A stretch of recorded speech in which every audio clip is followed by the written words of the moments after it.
Hello everyone, my name is Mike and I am the co-founder of the Wanda Pratnicka Center. In previous episodes we have extensively talked about how spirits attach to living people and how they make everything more intense and bigger and louder and more difficult to control.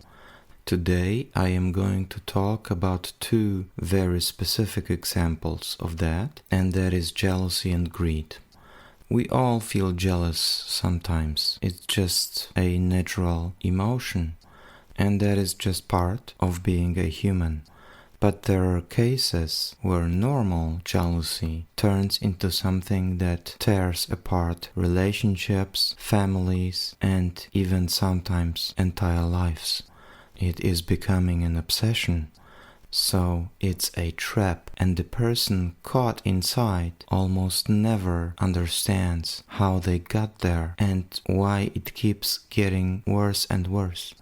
And there are cases where a person who never was really particularly jealous can end up watching their partner around the clock, sleeping for 2 hours at night, and being convinced that the whole world is working against them.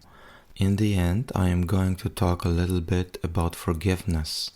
It is not a nice spiritual idea. It is not optional. It is a must for everyone. Forgiveness can break the relationship between you and the spirit, and without that, it might be that the spirits are going to come back again and again. And jealousy by itself is a neutral emotion. It will largely depend on what you are going to do with it. Every emotion is just energy. Jealousy is just showing you what you want for yourself. For example, you see someone else's beautiful house and feel that you might be willing to have a house like that. And that is your inner voice. It is saying to you, I want that too. And that is a very useful thing. It can push you to look for creative solutions. For example, to rent a house with an option to buy, you can look for someone else's property while they are abroad, or you can even find a deal nobody else thought of. So that emotion becomes then a fuel for you to achieve things. But that same feeling directed into a wrong way can become a trap. You see someone else's beautiful house, and then the first reaction is that you think, I will never have that, I am not good enough. By the time I get there, I'll be too old to enjoy it. Then jealousy has not pushed you forward. It nailed you straight to the floor. And remember, spirits don't attach to people randomly. They are attaching to people who already carry that same kind of energy. And jealousy is attracting spirits who are jealous, who were jealous during lifetime. Or fear attracts spirits who are afraid. And a very important thing, possession is never a thing that happens from today to tomorrow. It grows little by little, week by week. One day you are starting to think about your spouse or your girlfriend and you are becoming a little possessive. And a month later you are starting checking her phone. You are becoming more and more afraid of the fact that the person you love dearly might leave you. We had a case of a man who met a wonderful woman and she really chose him. And instead of being happy, his mind immediately goes to the sentence, how do I keep her? What if someone better than me comes along? She is warm, friendly, and beautiful. What if someone takes advantage of that? And so the more he loved her, the more he was afraid. And that's exactly the energy the spirits are being attracted to people. And since the change in that man went very slowly, he could not understand the dynamics of that relationship. He was always explaining to himself, I am so in love, so that is why I'm jealous. And when the spirits are being attracted, there is no warmth left anymore in the relationship. There is no love anymore. There is only possessiveness. And possessed people are becoming even more jealous. They are then of the opinion that everything works against them, that everyone wants to take the partner away, that the danger of losing the beloved person is very, very high. And such a relationship becomes a prison for both parties. The jealous person gets no rest, no peace, no joy from the relationship at all. And the partner suffers in a completely different way.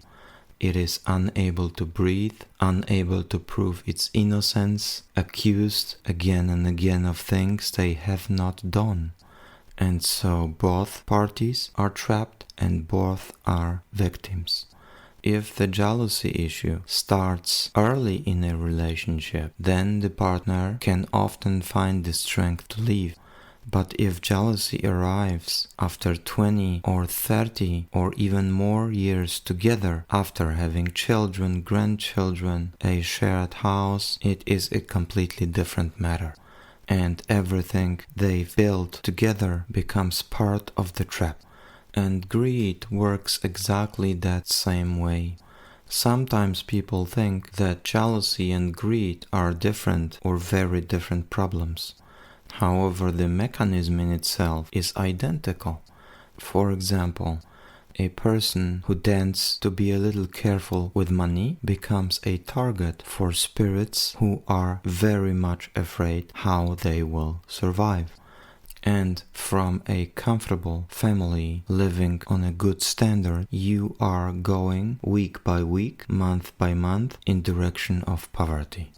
And the person being afraid of money is seeing financial ruin everywhere, even when the bank account grows and grows. There is no logic to it because it is not logical. It is a problem and a program originating from the spirit, from someone completely else than you. And once the spirit leaves, that person becomes completely normal.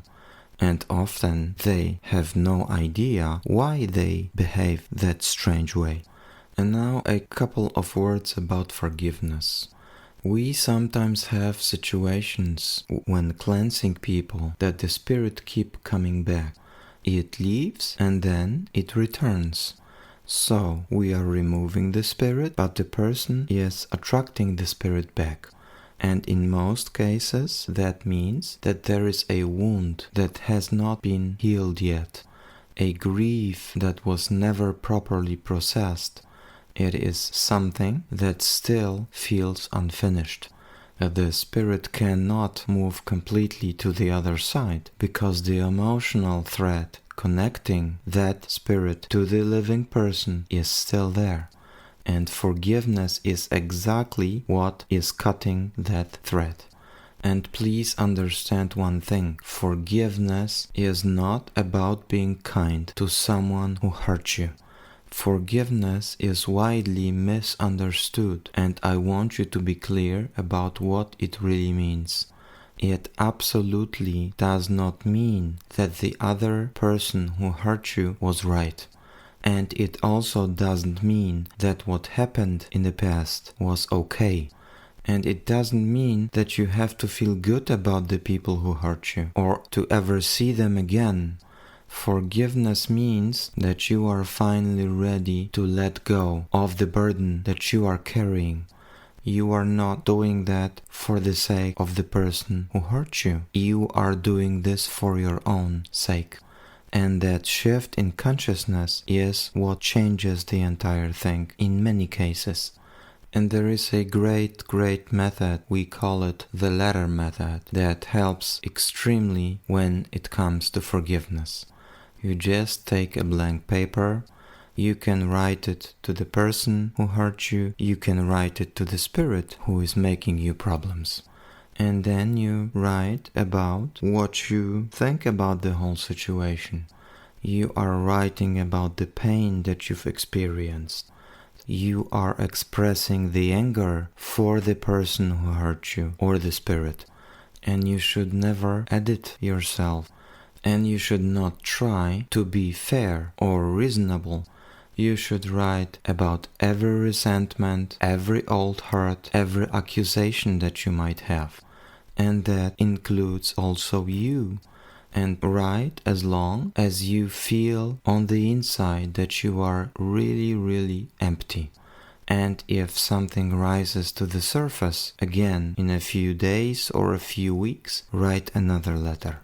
Keep going like that until there is simply nothing more to say. And then, after you have written, you should not keep the paper. You should burn the letter. You can say to yourself, I am giving that problem, that pain that I've experienced to the fire. And the fire destroys it in me. It destroys the energy between you and the person who hurt you. And then something in you registers that that chapter is just closed. And whatever was being held between you and the person who hurt you is just released. Quite often, the spirit is already gone before you finish. Because once the emotional charge is really gone, when there is nothing left binding the two of you, the spirit is no longer attracted to yourself. You are no longer having that magnet inside of you, and the spirit can move on, because the problem was the energy. It was not the viciousness of the spirit, it is just unresolved energy, negative energy, grief, anger, guilt, fear. If you are releasing that, you are releasing everything. Okay, thank you so much for listening to this podcast, and I invite you to listen to the next one in 2 weeks. Until then, bye-bye.